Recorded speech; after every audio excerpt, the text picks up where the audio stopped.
Kanthapuram Musliyar Indian പ്രധാനമന്ത്രി നരേന്ദ്രമോദിയെ കണ്ടു. പ്രത്യക്ഷത്തിൽ നമുക്ക് വളരെ നിരുത്തരപരമായ ഒരു വാർത്തയായിട്ട് തോന്നാം, അല്ലെങ്കിൽ തീരെ വാർത്താ പ്രാധാന്യമില്ലാത്ത ഒരു വാർത്തയായിട്ടും തോന്നാം. പക്ഷേ കേരളത്തിലെ പ്രമുഖ പത്ര-ദൃശ്യ മാധ്യമങ്ങളിൽ വന്ന ഒരു ചിത്രം നമ്മൾ ശ്രദ്ധിക്കണം. അതായത് കാന്തപുരം മുസ്ലിയാർ ഒരു വീൽ ചെയറിൽ ചെന്നാണ് ഇന്ത്യൻ പ്രധാനമന്ത്രിയെ കാണുന്നത്. വീൽ ചെയറിൽ ചെന്ന് ദീർഘദൂരം കേരളത്തിൽ നിന്ന് സഞ്ചരിച്ച് ദില്ലിയിലെത്തി. വീൽ ചെയറിൽ പ്രധാനമന്ത്രിയെ കാണത്തക്ക വിധത്തിൽ എന്ത് അടിയന്തര പ്രാധാന്യമാണ് അദ്ദേഹത്തിൻ്റെ സന്ദർശനത്തിനുണ്ടായത് എന്നും ചിന്തിക്കേണ്ടിയിരിക്കുന്നു.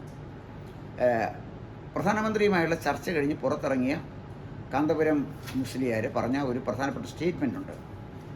ഇന്ത്യയിൽ മുസ്ലിങ്ങൾ സുരക്ഷിതരാണ്. ഈ സ്റ്റേറ്റ്മെൻറ്റിന്, ഈ പ്രസ്താവനയ്ക്ക് ആഴവും പരപ്പും വളരെ വലുതാണ്. നമ്മൾ ആരും പ്രതീക്ഷിക്കാത്ത വിധത്തിൽ ഒട്ടേറെ രാഷ്ട്രീയ മാറ്റങ്ങൾക്ക് തുടക്കം കുറിക്കുന്ന ഒന്നായിരിക്കും 2026 കേരള നിയമസഭയിലേക്ക് നടക്കുന്ന തെരഞ്ഞെടുപ്പ്.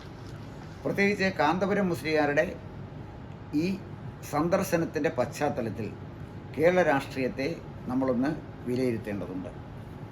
ഇന്നിപ്പോൾ കേരള രാഷ്ട്രീയത്തിൽ മുസ്ലിം ലീഗും അതുപോലെ തന്നെ ജമാഅത്തെ ഇസ്ലാമിയും ചേർന്ന ഒരു മുന്നണിയാണ് UDF ആയിട്ട് കേരളത്തിൽ മത്സരിക്കുന്നത്.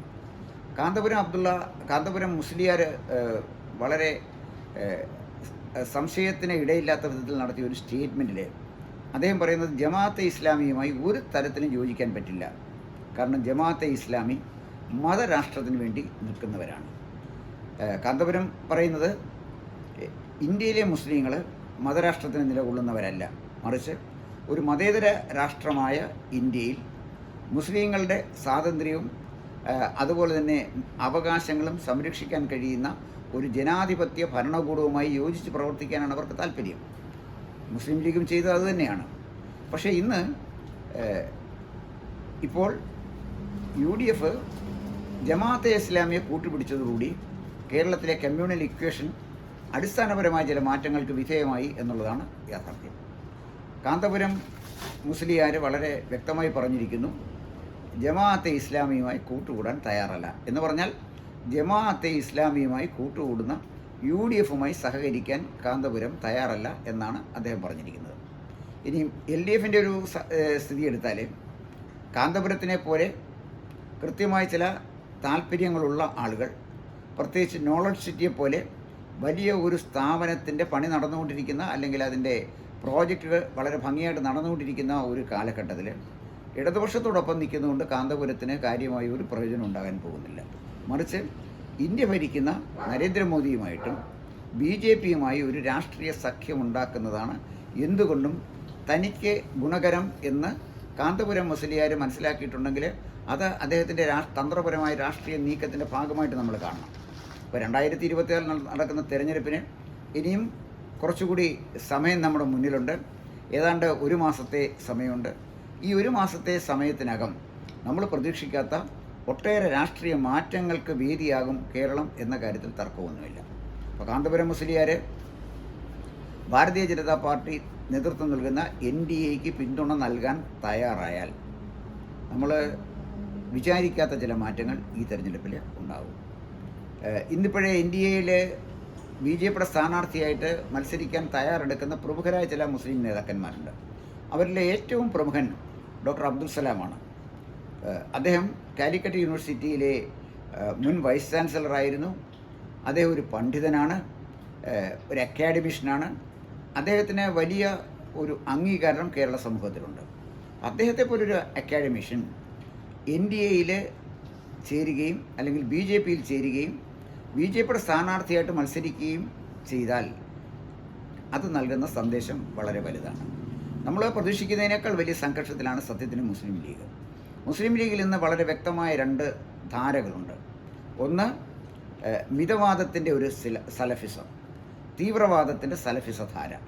അങ്ങനെ മൃദുവാദത്തിൽ അധിഷ്ഠിതമായ ഒരു സലഫിസവും തീവ്രവാദത്തിൽ അധിഷ്ഠിതമായ മറ്റൊരു സലഫിസവും ഉള്ള സംഘർഷം നമ്മൾ പുറമേ കാണുന്നില്ലെങ്കിലും മുസ്ലിം ലീഗിനെ വല്ലാതെ വലച്ചുകൊണ്ടിരിക്കുന്ന ഒരു കാലഘട്ടത്തിലാണ് നമ്മൾ ജീവിക്കുന്നത്. അപ്പോൾ മുസ്ലിം ലീഗ് ജമാഅത്തെ ഇസ്ലാമിയെ കൂട്ടുപിടിച്ചതിന് വളരെ വ്യക്തമായ ചില ലക്ഷ്യങ്ങളുണ്ട്.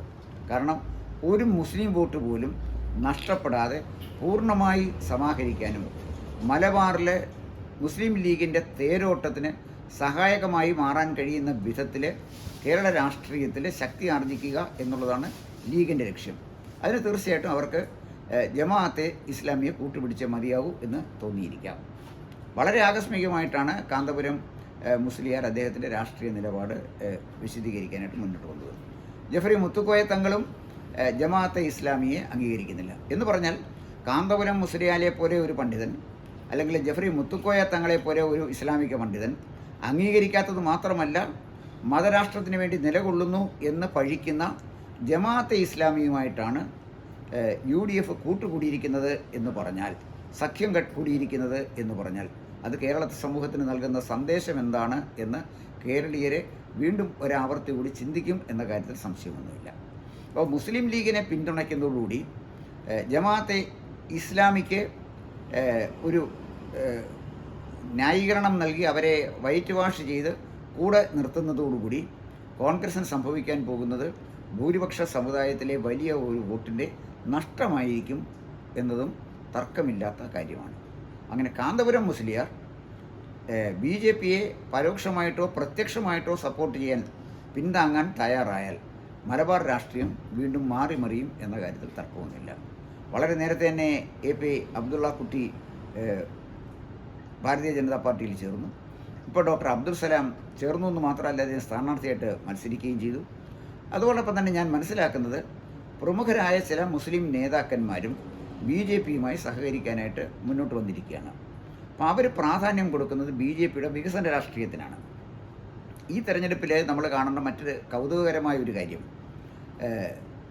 UDF പ്രാധാന്യം കൊടുത്തിരിക്കുന്നത് ശബരിമലയിലെ സ്വർണ്ണക്കൊള്ളയെക്കുറിച്ചാണ്. പോറ്റിയെ കേറ്റിയെ എന്ന് പറഞ്ഞ പാട്ട് ഉപയോഗിച്ചാണ് അവർ പ്രചരണം നടത്തിക്കൊണ്ടിരിക്കുന്നത്. ശബരിമല ക്ഷേത്രത്തിൽ നടക്കുന്ന കൊള്ളയെക്കുറിച്ച് വസ്തുനിഷ്ഠമായും നിഷ്പക്ഷമായ ഒരു അന്വേഷണം നടത്തണമെന്ന കാര്യത്തിൽ തർക്കമൊന്നുമില്ല. അത് ബഹുമാനപ്പെട്ട കേരള ഹൈക്കോടതിയുടെ നേതൃത്വത്തിൽ നടന്നുകൊണ്ടുമിരിക്കുകയാണ്.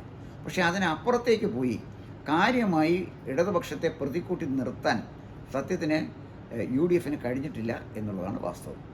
LDFനെ സംബന്ധിച്ചിടത്തോളം UDF ഉയർത്തുന്ന ശക്തമായ സമരസന്നാഹങ്ങളെ പ്രതിരോധിക്കുകയല്ലാതെ കഴിഞ്ഞ 10 വർഷമായി നടത്തിയ എന്തെങ്കിലും വികസന പ്രവർത്തനത്തിൻ്റെ പേരിൽ വോട്ട് ചോദിക്കാൻ നമ്മുടെ പിണറായി വിജയൻ്റെ ഗവൺമെൻറ്റിന് കഴിയുന്നുമില്ല. വിഴിഞ്ഞം തുറമുഖം അത് തുടങ്ങി വെച്ചത് ഉമ്മൻചാണ്ടിയാണ്. ആകപ്പാടെ അവർക്ക് അവകാശപ്പെടാൻ കഴിയുന്നത് പൂർത്തിയാക്കാതെ കിടന്ന ഗെയിൽ പൈപ്പ് ലൈൻ പൂർത്തിയാക്കിയതും NH66 എന്ന് പറയുന്ന പാതയുടെ നിർമ്മാണം, ദേശീയ ഹൈവേയുടെ നിർമ്മാണം നടന്നുകൊണ്ടിരിക്കുന്നതുമാണ്. അത് പൂർത്തിയായിട്ടില്ല. ഇതിനപ്പുറം എന്താണ് LDF ഗവൺമെൻറ്റിന് കേരളത്തിലെ ജനങ്ങളുടെ മുന്നിൽ വയ്ക്കാൻ കഴിയുന്നത്? ഈ സാഹചര്യം മുതലെടുത്തുകൊണ്ടാണ് വളരെ തന്ത്രപരമായൊരു നീക്കം BJPയുടെ സംസ്ഥാന പ്രസിഡന്റ് രാജീവ് ചന്ദ്രശേഖരൻ നടത്തിയിരിക്കുന്നത്. അദ്ദേഹം ശബരിമല വിഷയത്തിൽ കൈകൊടുത്തില്ല, അതോടൊപ്പം തന്നെ മറ്റു ചില ആരോപണങ്ങളിലും കൈകൊടുത്തില്ല. മറിച്ച് ഒരു വികസന രാഷ്ട്രീയ സങ്കല്പമാണ്, ഒരു വികസന രാഷ്ട്രീയ പരിപ്രേക്ഷ്യമാണ് കേരളത്തിലെ വോട്ടർമാരുടെ മുന്നിൽ രാജീവ് ചന്ദ്രശേഖരൻ വയ്ക്കുന്നത്. അപ്പോൾ BJP വെക്കുന്ന വികസന രാഷ്ട്രീയത്തെ ആയിരിക്കും കാന്തപുരം മുസ്ലിയാരടക്കമുള്ള ദേശീയവാദികളായ മുസ്ലിം നേതാക്കന്മാർ പിന്താങ്ങാൻ തയ്യാറാകുന്നത് എന്നാണ് ചില സൂചനകൾ നമുക്ക് ലഭിച്ചുകൊണ്ടിരിക്കുന്നത്.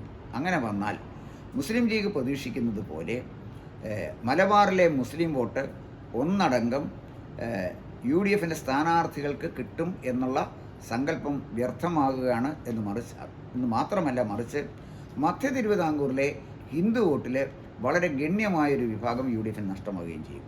ഇപ്പോൾ തന്നെ മധ്യ തിരുവിതാംകൂറിലെ നായർ വോട്ടിലെ വലിയൊരു ശതമാനം ശരിക്കും UDFന് നഷ്ടമായി കഴിഞ്ഞു.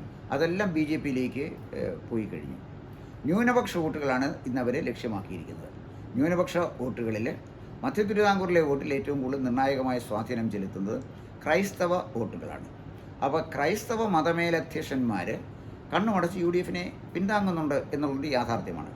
ഒരു കാര്യം ഉറപ്പായിട്ട് പറയാൻ പറ്റും, 2026 നിയമസഭാ തെരഞ്ഞെടുപ്പ് നടക്കുന്നതോടുകൂടി ഈ മത്സരത്തിൽ ഏറ്റവും അധികം നഷ്ടം സംഭവിക്കാൻ സാധ്യതയുള്ള കേരളത്തിലെ ക്രൈസ്തവർക്കാണ്. അതിന് പ്രധാനപ്പെട്ട കാരണം മതമേലധ്യക്ഷന്മാരുടെ വ്യക്തിപരമായ സ്വാർത്ഥ താല്പര്യങ്ങളും ധനമോഹവും അതുപോലെ തന്നെ അവരുടെ BJP വിരോധവുമാണ്. ഇവരെ ബി ജെ പിയോട് എത്ര വിരോധിച്ചാലും ബി ജെ പി അധികാരത്തിലിരിക്കുന്ന ഒരു ഗവൺമെൻറ്റാണ്. ഇതാണ് കാന്തപുരം മുസ്ലിയാർ മനസ്സിലാക്കിയിരിക്കുന്ന ഒരു കാര്യം. അവർ നടത്തുന്ന വികസന പ്രവർത്തനങ്ങൾക്ക് നോളജ് സിറ്റി അടക്കമുള്ള ഒട്ടേറെ പ്രോജക്റ്റ് അവർക്കുണ്ട്. അത്തരം പ്രോജക്റ്റുകൾക്ക് തീർച്ചയായിട്ടും കേന്ദ്ര ഗവൺമെൻറ്റിൻ്റെ സഹായം അനിവാര്യമാണ്. അത് മുന്നിൽ കണ്ടുകൊണ്ടാണ് അവർ നീങ്ങുമ്പോൾ കേരളത്തിലെ ക്രൈസ്തവ മതമേലധ്യക്ഷനാൻ, പ്രത്യേകിച്ച് ഓർത്തഡോക്സ് സഭയുടെ അധ്യക്ഷൻ മാത്യൂസ് തൃതീയൻ, അദ്ദേഹം കടുത്ത ഒരു കമ്മ്യൂണിസ്റ്റ് പക്ഷപാതമുള്ള ഒരാളാണ്. അതുപോലെ തന്നെ ഓർത്തഡോക്സ് സഭയിലെ തൃശ്ശൂരിലെ അതിരൂപതയുടെ അധിപൻ മിലിത്തിയോസ്, അദ്ദേഹവും കൃത്യമായി ഒരു ഇടതുപക്ഷ ചിന്താഗതിക്കാരനാണ്. മർത്തോമാ സഭയും സഭയുടെ മതമേലധ്യക്ഷനും തീർച്ചയായിട്ടും ഒരു UDF സമീപനമാണ് സ്വീകരിച്ചിരിക്കുന്നത്. പക്ഷേ ഈ UDF സമീപനത്തിൽ ക്രിസ്ത്യൻ വോട്ടുകൾ മാത്രം സമാഹരിച്ചാൽ കേരളത്തിലെ കോൺഗ്രസ്സിന് ജയിക്കാൻ കഴിയുമോ? മധ്യ തിരുവിതാംകൂറിനെ സംബന്ധിച്ചിടത്തോളം മധ്യ തിരുവിതാംകൂറിൽ കോൺഗ്രസിൻ്റെ ജയത്തിൻ്റെ പ്രധാനപ്പെട്ട കാരണം മധ്യ തിരുവിതാംകൂറിലെ നായർ ക്രിസ്ത്യൻ വോട്ടുകൾ സമാഹരിച്ചാണ് യഥാർത്ഥത്തിൽ UDF വിജയം നേടിക്കൊണ്ടിരുന്നത്. അപ്പോൾ വലിയൊരു വിഭാഗം നായർ വോട്ട് ഇപ്പോഴേ BJPയിലേക്ക് മാറിയിരിക്കുന്നു. ഈ കഴിഞ്ഞ പാർലമെൻറ്റ് തെരഞ്ഞെടുപ്പോടുകൂടി ഒരു കാര്യം വ്യക്തമായി, ഈഴവ വോട്ടിൽ വന്നിരിക്കുന്ന ഒരു ഷിഫ്റ്റ് മറ്റാരും പ്രതീക്ഷിക്കുന്ന പോലെ വലിയൊരു ഷിഫ്റ്റാണ് ഈഴവ സമുദായത്തിൽ വന്നിരിക്കുന്നത്. CPMന് നഷ്ടപ്പെട്ട ഈഴവ വോട്ടുകൾ BJPയിലേക്ക് ഒഴുകുകയാണ്. ഇങ്ങനെ വരുന്നൊരു സാഹചര്യത്തിൽ 2026 നടക്കുന്ന തെരഞ്ഞെടുപ്പിൽ ഒരുപക്ഷെ നഷ്ടം സംഭവിക്കാൻ കൂടുതൽ സാധ്യതയുള്ളത് ക്രൈസ്തവർക്കാണ്. ആ ക്രൈസ്തവർക്ക് നഷ്ടം സംഭവിച്ചാൽ അതിൻ്റെ കാരണക്കാർ സംശയിക്കേണ്ട കാര്യമില്ല, ഈ സ്വാർത്ഥ താല്പര്യങ്ങൾ സംരക്ഷിക്കാൻ ശ്രമിക്കുന്ന മതമേലധ്യക്ഷന്മാരാണ്. മതമേലധ്യക്ഷന്മാരെ സംബന്ധിച്ചിടത്തോളം അവരുടെ മതവിശ്വാസികളുടെ താല്പര്യം സംരക്ഷിക്കുന്നതിനേക്കാൾ ഉപരി തങ്ങളുടെ വ്യക്തിപരമായ താല്പര്യവും തങ്ങളുടെ സാമ്പത്തിക താല്പര്യങ്ങളും പരിരക്ഷിക്കുക എന്നുള്ളതാണ്. അത് ഏതാണ്ട് ഇന്ന് തിരിച്ച് അറിഞ്ഞുകൊണ്ടിരിക്കുകയാണ്. അപ്പോൾ അവർ പറയുന്നത് പോലെ കുഞ്ഞാടുകൾ പഴയതുപോലെ മതമേലധ്യക്ഷന്മാരുടെ കൽപ്പനകൾ അനുസരിക്കുമോ എന്നത് നമ്മൾ കാത്തിരുന്നേണ് കാണേണ്ടതാണ്. കാന്തപുരം മുസ്ലിയാരുടെ സന്ദർശനം, നരേന്ദ്രമോദിയെ കണ്ട ഈ കൂടിക്കാഴ്ച 2026 നടക്കുന്ന തെരഞ്ഞെടുപ്പിൽ അടിസ്ഥാനപരമായ ചില മാറ്റങ്ങൾക്ക് തുടക്കം കുറിക്കും എന്ന കാര്യത്തിൽ തർക്കമില്ല. അതിനായിട്ട് നമുക്ക് കാത്തിരിക്കാം. കൂടുതൽ വാർത്തകളും വിശേഷങ്ങളും നേരിട്ട് ലഭിക്കാൻ ജനങ്ങളിൽ നിന്ന് ജനങ്ങളിലേക്ക് ജനഭൂമി ന്യൂസ് സബ്സ്ക്രൈബ് ചെയ്യൂ. ബെൽ ബട്ടൺ അമർത്താനും മറക്കരുത്.